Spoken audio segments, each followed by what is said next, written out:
আমাদের সমাজে মুহররম আসলে অনেক বক্তাদেরকে স্লিপ দিয়ে জিজ্ঞাসা করে যে ইয়াজিদ কি মুসলমান ছিল নাকি কাফের ছিল। তখন তারা বলে ইয়াজিদ তাহাজ্জুদ গুজারি ছিল, পড়েন নাউজুবিল্লাহ। তখন তারা বলে ইয়াজিদ নাকি কোরআনের হাফেজ ছিল, পড়েন নাউজুবিল্লাহ। তখন তারা বলে ইয়াজিদ নাকি ধার্মিক ছিল, ইয়াজিদ নাকি নফল রোজা বেশি বেশি রাখতো, ইয়াজিদ নাকি আমল করত। জবান খুলে উচ্চ আওয়াজে পড়েন নাউজুবিল্লাহ। নাউজুবিল্লাহ বলতে কষ্ট হয়।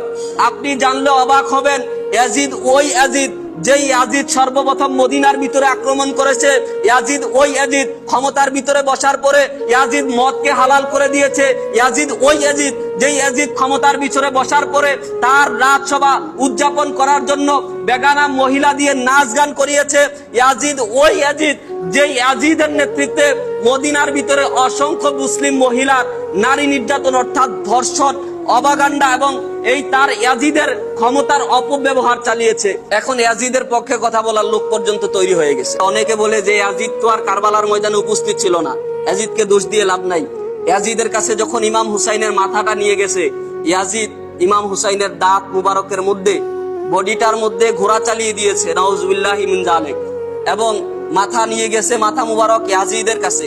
ইয়াজিদ দাঁতগুলার মধ্যে তলোয়ার দিয়ে টনটন করে খঞ্জর দিয়ে টনটন করে বাড়ি দেয় ইমাম হুসাইনের দাঁতগুলার মধ্যে, আর বলে আজকে ওই বদরের ময়দানে আমার পূর্বপুরুষ জাহেল হত্যার আমি প্রতিশোধ নিলাম। অর্থাৎ ইয়াজিদের পূর্বপুরুষরা ছিল কাফের, যারা বদরের ময়দানে যারা হত্যা হয়েছে, যে তাদের আজকে প্রতিশোধ নিলাম। আপনারা বলেন এই ইয়াজিদকে কি মুসলমান বলা যাবে?